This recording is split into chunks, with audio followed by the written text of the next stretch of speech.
Atenção! Este vídeo tem spoilers. A filmografia de Charlie Chaplin é repleta de clássicos que a gente não cansa de revisitar ano após ano. E isso é ainda mais verdade quando a gente fala de Tempos Modernos, de 1936. Com uma sátira aguçada sobre o lado sombrio do capitalismo e um romance que emociona pela simplicidade, o filme é um deleite de se ver, não importa quanto tempo passe. Mas tem um detalhe nessa obra-prima que faz a gente enxergá-la com ainda mais admiração. O fato de que esse foi o adeus do personagem Carlitos das telas de cinema. Pois é, muita gente pode conhecer Tempos Modernos e até ter visto o filme mais de uma vez, mas sem saber que essa foi a última vez em que Charlie Chaplin interpretou o vagabundo mais famoso do cinema. Foi uma decisão consciente do artista, que decidiu aposentar a sua criação mais famosa e passar os anos seguintes lançando filmes em que ele pudesse explorar outros tipos de personagem. Aí, quando você revê Tempos Modernos sabendo que essa é a despedida de um dos maiores personagens da cultura pop, você enxerga a obra com outros olhos. Por quê? Para responder isso, a gente antes precisa lembrar do nascimento de Carlitos. Quando o britânico Charlie Chaplin era um jovem artista, ele trabalhava para o Keystone Studios como um ator. E certo dia, durante a produção do curta Mabel's Strange Predicament, pediram que o Chaplin vestisse algo que deixasse ele engraçado. Então, de improviso, ele pegou uns sapatos grandes, uma calça folgada, uma jaqueta apertada, um chapéu coco e colocou um bigodinho para finalizar. E assim nasceu o visual lendário que mudou a carreira de Chaplin. A ideia funcionou tão bem que o ator se vestiu assim outra vez no curta seguinte, Corrida de Automóveis para Meninos. O curioso é que, no fim das contas, esse segundo filme estreou alguns dias antes de Mabel's Strange Predicament. Por isso, por mais que o visual de Carlitos tenha sido bolado em Mabel's Strange Predicament, tecnicamente a primeira aparição pública do personagem acabou sendo o segundo curta dele. Se bem que talvez o mais correto seja dizer que o que nasceu nesses primeiros filmes tenha sido o visual de Carlitos e não tanto a personalidade dele. Porque nesses curtas o personagem é meio rude e mal intencionado, e não o homem bobo, porém de bom coração com quem o mundo se apaixonou depois. Essa personalidade mais afável foi surgindo com o passar do tempo, enquanto o Chaplin refinava o personagem. Assim, quando chegou o curta O Vagabundo, de 1915, Carlitos estava sedimentado como esse andarilho desocupado e que só causa problemas, mas sempre com uma aura encantadora e bondosa. Os anos foram passando e Carlitos foi ficando cada vez mais famoso no mundo inteiro. Graças a ele, o nome do Chaplin foi alavancado a outro patamar, especialmente depois que ele começou a dirigir longas-metragens com o personagem. Com essas obras, o Chaplin pôde demonstrar toda a sua proeza cômica em histórias que não só causavam o riso, mas também comoviam o público. Além do fato desses serem espetáculos mudos capazes de serem compreendidos no mundo inteiro. Junte isso ao visual facilmente reconhecível de Carlitos e você entende por que ele se tornou um dos personagens mais famosos da história.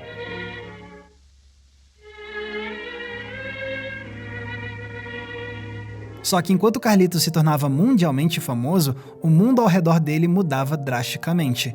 Poucos meses depois da estreia de Carlitos com seus primeiros curtas, estourou a Primeira Guerra Mundial. E o Carlitos, inclusive, bancou o soldado. Depois, com o fim da guerra, veio um período de certa estabilidade que durou alguns anos, até que em 1929 veio a crise econômica que abalou o mundo, conhecida como a Grande Depressão.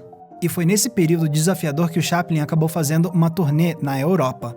E o que o artista viu nessa viagem teve um impacto muito profundo nele.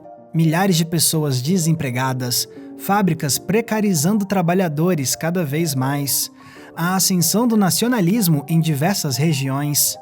Isso despertou no Chaplin uma série de reflexões sobre o rumo da sociedade industrial no século XX. Ideias essas que acabaram tomando a forma de um filme, Tempos Modernos. Aqui o Carlitos passa por todo tipo de desventura numa sociedade industrial. E a cada cena a gente vê as críticas que o Chaplin queria trazer por meio da sátira. A linha de produção fordiana que aliena o conhecimento do trabalhador, a desumanização dos empregados, o peso que o excesso de trabalho tem na sanidade mental, a opressão do Estado a movimentos trabalhistas, a pobreza que faz pessoas acharem que a única forma de não morrerem de fome é recorrer ao crime, a vida abastada sendo vista como uma fantasia inalcançável para os menos privilegiados, E o Chaplin estava dizendo isso tudo ao mesmo tempo em que ele criava esquetes hilárias que permitiam mostrar toda a proeza cômica dele. Além do fato dele estar contando também uma história de amor. Porque aqui o Carlitos conhece uma moça que perdeu os pais e que não tem mais onde morar nem como se sustentar. E assim os dois criam um laço de parceria forte em meio a desventuras nas ruas, a fantasias de riqueza e a empregos inusitados. E o mais bonito é ver como, mesmo nos momentos mais desafiadores, eles ainda encontram maneiras de serem felizes juntos e de enxergarem beleza na vida. Mas percebe como a história de amor e a comédia nunca são desvencilhados dos comentários sociais que o Chaplin quer fazer? O longa tem uma coesão enorme em todas as sketches, encontrando formas de usar o romance e o humor sempre para fazer a gente pensar sobre a realidade econômica da época. Porque no fim das contas, falar de economia não é só falar de conceitos complexos e de ações políticas, é também falar de vidas humanas, de pessoas que têm sonhos e medos e que são diretamente afetadas por todos esses fatores. É isso que o Chaplin não nos deixa esquecer com esse filme. E é por ser essa combinação impressionante de humor, romance e crítica social que Tempos Modernos se mantém tão atual e tão admirado até hoje. Só que, como eu comentei, existe um fator extra que deixa Tempos Modernos ainda mais comovente e relevante. O fato de que essa é a última história de Carlitos. Após 22 anos encantando o público, o vagabundo querido estava se aposentando das telas. Mas por que o Chaplin decidiu fazer isso? Qual o sentido de deixar para trás a criação que fez ele ficar famoso? Bom, um dos principais motivos era o som. Porque vale lembrar que no fim dos anos 1920, o cinema passou por uma mudança histórica, o surgimento do som sincronizado que deu origem aos filmes falados. E o Chaplin teve muita resistência a aderir a essa novidade. Por exemplo, quando chegou a hora dele filmar o longa Luzes da Cidade, o cinema sonoro já estava muito bem estabelecido. Mas, mesmo assim, o Chaplin não quis trazer diálogos sonoros. Em especial porque ele sentia que isso não combinava com o Carlitos. A essência do personagem era a pantomima. Então, se ele começasse a falar, isso poderia acabar descaracterizando demais o Carlitos, na opinião do Chaplin. E por isso, o personagem continuaria mudo. Mas isso não impedia que o Chaplin explorasse o som de outras formas. Em especial se focando na trilha sonora e nos efeitos sonoros sincronizados para complementar o humor. Agora imagina quando chegou a hora de filmar Tempos Modernos alguns anos depois.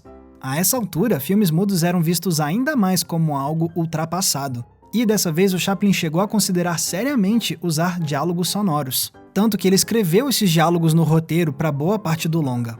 Mas na hora de filmar ele voltou a sentir que essa não era a decisão correta para uma história do Carlitos. E por isso ele voltou à estratégia que ele tinha usado em Luzes da Cidade, focando o som na trilha e nos efeitos sonoros.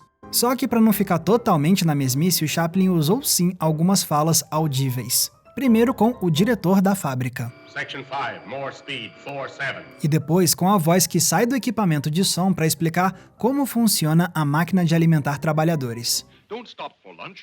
Be ahead of your competitor. Reparou que existe um padrão aqui?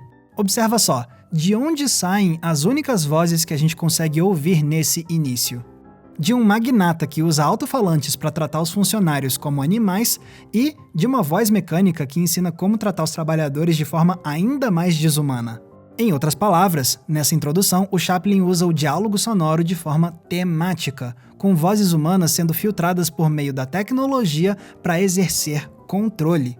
Os opressores capitalistas são, literalmente, os únicos a ter voz nessa realidade assustadora. Quit stalling. Get back to work. É provável que o público daquela época tenha se surpreendido bastante com essas cenas. Um filme do Carlitos com pessoas falando audivelmente? E o Carlitos continua mudo? Parecia que o Chaplin tinha encontrado o equilíbrio ideal nesse uso do som. Mas depois, lá na frente, a gente chega na sketch final. Nela, o Carlitos consegue um emprego de garçom/cantor num restaurante de gente rica. E ele vai ter que cantar. Por isso, o Chaplin prepara o terreno, mostrando o Carlitos ensaiando a performance, mas sem emitir nenhuma palavra que a gente escute. Aí chega a hora dele se apresentar. E se o público no cinema esperava ver mais uma cena muda, ele estava prestes a levar uma rasteira. Porque, de repente, Carlitos começa a cantar.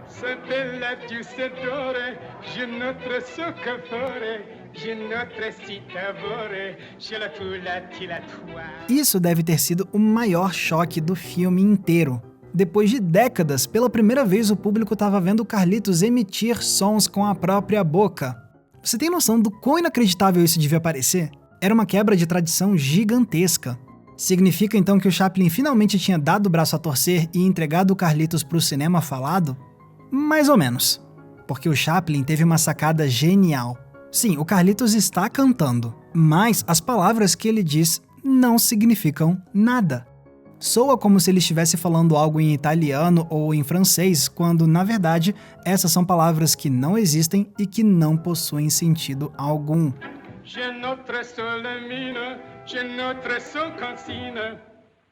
É uma solução brilhante.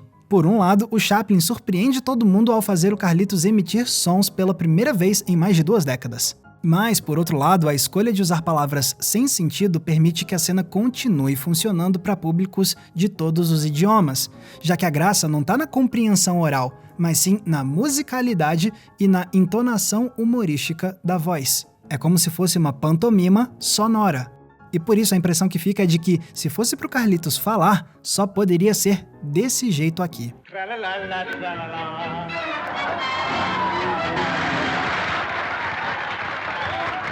Aí o Carlitos termina a performance e é exaltado pelo restaurante. Mas quando as autoridades chegam querendo levar a companheira dele embora, o Carlitos decide largar o novo emprego e fugir com a amada. Um gesto tocante que demonstra como, pro herói da história, o amor tem mais prioridade do que a segurança de um emprego novo que ele tanto almejou. E agora os dois estão sozinhos na estrada com a moça desiludida. Mas é claro que Carlitos não vai deixar a situação ficar assim. Por isso ele afirma que eles vão dar a volta por cima e que vai dar tudo certo. E assim a gente se despede do casal, enquanto eles partem em direção ao horizonte com a promessa de um futuro melhor. E se esse final já é comovente, ele fica ainda mais emocionante quando você se toca que essa cena é o adeus definitivo de Carlitos. Ele tá indo embora não só do filme, mas do cinema como um todo. E quanto mais eu penso nisso, mais eu me convenço de que essa foi a despedida ideal pro personagem. Em primeiro lugar, porque ela cria um paralelo muito forte entre o Carlitos e o Charlie Chaplin. Nesse filme, o Carlitos tenta encontrar o seu lugar em um mundo que está mudando radicalmente ao redor dele. Da mesma forma como por trás das câmeras, o Chaplin era um artista da velha guarda que tentava encontrar o seu lugar numa indústria cinematográfica que passava por uma revolução sonora. Carlitos e Chaplin precisavam de novos rumos. E com essa conclusão, o Chaplin parece ter encontrado a melhor solução para os dois. Para o Carlitos, essa foi uma ótima conclusão porque ele não é recompensado no final virando um homem rico e finalmente ganhando a vida confortável com a qual ele sempre sonhou. Não, ele termina entendendo que, para ser feliz, basta ele continuar sendo o Carlitos que a gente sempre conheceu. Simples, bondoso e sonhador. A diferença é que agora ele pode seguir a vida com o alento de um novo amor ao seu lado e assim manter o otimismo de que dias melhores virão. E para o próprio Charlie Chaplin, essa despedida também funcionou bem. Porque agora que ele tinha encontrado o rumo final para o seu personagem mais famoso, ele pôde se sentir criativamente livre para experimentar outras ideias e assim se desafiar com os 5 filmes que ele dirigiu nos anos seguintes, todos eles com diálogos sonoros. E olha que ele conseguiu se sair bem com o cinema falado. Claro, alguns dos últimos filmes do Chaplin não são tão admirados assim. Mas a gente não pode esquecer que um dos trechos mais celebrados da filmografia dele é justamente um monólogo sonoro em O Grande Ditador, que é frequentemente listado como uma das melhores cenas de discurso do cinema. You are not machines! You are not cattle! You are men! You have the love of humanity in your hearts! E assim os anos foram passando até termos o último filme que o Chaplin fez antes de falecer, A Condessa de Hong Kong. E por mais que o astro principal aqui fosse o Marlon Brando, é claro que o Chaplin fez uma pontinha, e essa acabaria sendo a sua última aparição em um filme. Oh, just a little sloppy, nothing serious. Como deu pra ver, a despedida do Charlie Chaplin das telas foi bem mais discreta do que aquela caminhada final do Carlitos em tempos modernos. E sabe o que é curioso? É que esse Chaplin mais velho declarou que ele se arrependia de ter aposentado o Carlitos em tempos modernos. Eu estava errado ao matá-lo. Ainda havia espaço para ele na era atômica. E eu entendo esse sentimento, porque depois do adeus de Carlitos, os filmes do Chaplin nunca mais alcançaram o mesmo nível de sucesso de antes, com exceção talvez de O Grande Ditador. Além disso, ficou evidente nas décadas seguintes que o humor puramente físico ainda conseguia gerar obras aclamadas pela crítica e também queridas pelo grande público. O Mr. Bean, de Rowan Atkinson, que o diga. Então não seria impossível imaginar um Carlitos mudo que continuasse fazendo sucesso na era do cinema colorido e sonoro, ficando ali até o fim da vida do seu autor. Mas não foi esse o rumo que a história tomou. Carlitos se despediu da gente em tempos modernos e pronto. E ainda bem que o adeus do personagem foi assim. Essa é uma despedida perfeita que faz uma obra-prima parecer ainda mais grandiosa. É uma despedida que mostra como Carlitos conseguiu viver, ver o mundo mudar de forma assustadora e mesmo assim encontrar o amor e manter o otimismo. E o melhor de tudo é que ele vai embora com um lembrete de por que ele entrou nas nossas vidas para começo de conversa. Fazer a gente sorrir.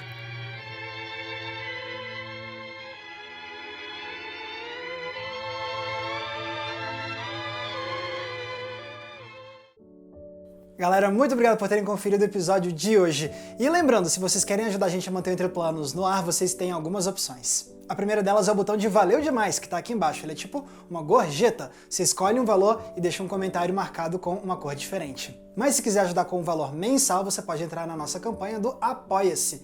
E aí você vai ganhar acesso a conteúdos exclusivos, como recomendação de filme toda semana, grupo fechado, lives exclusivas e também o nosso Cineclube Entre Planos para a gente debater um filme por mês juntos. Os detalhes da nossa campanha do Apoia-se estão no link aqui embaixo na descrição. E se quiserem me acompanhar também nas redes sociais, vocês podem me encontrar usando os nomes que estão aparecendo aqui embaixo de mim. Mais uma vez, muito obrigado pela audiência, um abraço e até a próxima sessão.